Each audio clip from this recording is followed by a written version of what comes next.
Well, that brings me to the question of what do you think about those publications? Well, I'm talking about not just about the power paper. I'm talking about in terms of like just print in general. You know, I mean, they were so old school. They were like basically like reprint sheets. You no, know? that's how the Sun Man was. Yeah, that's how. You know? Yeah. I mean, but I'm looking at it like, you know, nowadays, this new age music, because just put it out there, you know, I kind of got like a weird energy from the power paper, from like just because I'm doing this, you know, like so by the time their issues come out on, you know, every month, like I've covered most of that stuff, other than some of the things. So they feel dated though.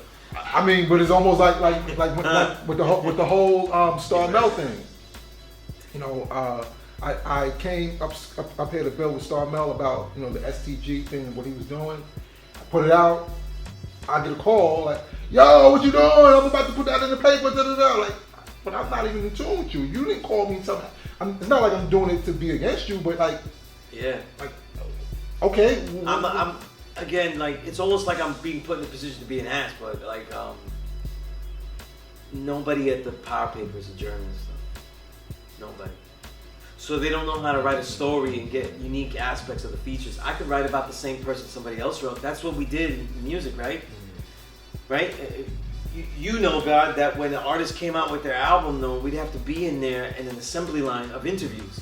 Oh, vibe finished, you go. Then you go. Then you go. You know what I mean? And you have to make sure you get unique things out of that person, because you actually are covering the same story, his album, that every other magazine is gonna have, because it's really good. Right. So, you know, I feel like it's, because they're not journalists, they don't get that that's not really cannibalization. It's fine to write about the same story.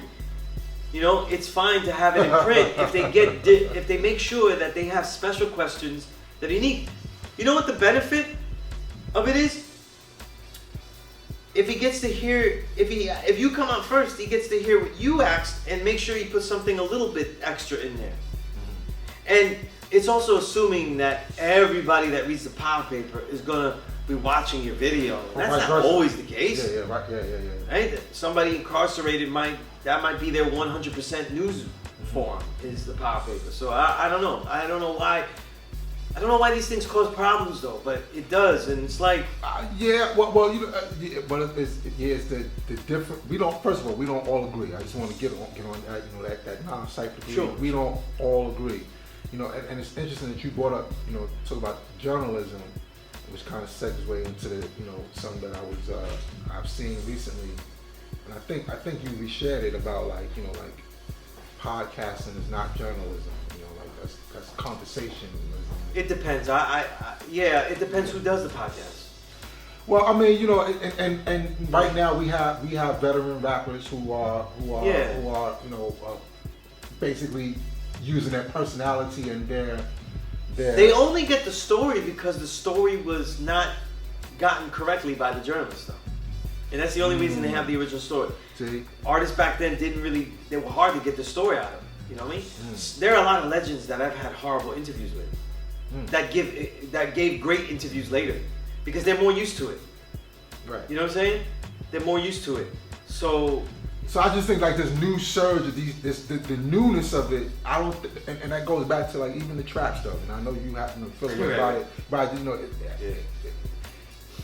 we have to figure out how to embrace it all. You know what I'm saying? Like embrace it. I don't know how though. Well, maybe not you, not all of us individuals, you per se. You know what I'm saying? Like, but I'm thinking like you know, somewhere along the line, we as a collective, we have to figure out to utilize it. I could give you a million stories about artists that embrace something because everybody's doing it though. No, and that's not always that's not always a good thing. For instance, like, I think that I embrace it by trying to be honest by it. Like, I'll tell you why it's good. Like, you know, it's stupid because like the one benefit of all pop music is that you dance it with somebody gorgeous. I wouldn't. So if I was hearing that song and the opportunity presents itself, I'm going to enjoy that moment even though I don't like the song. You get what I'm saying? That has nothing to do with it though. The fucking layers, man. You know what I'm saying? Like, you know. The layers, yeah. The layers. If Mecca did this.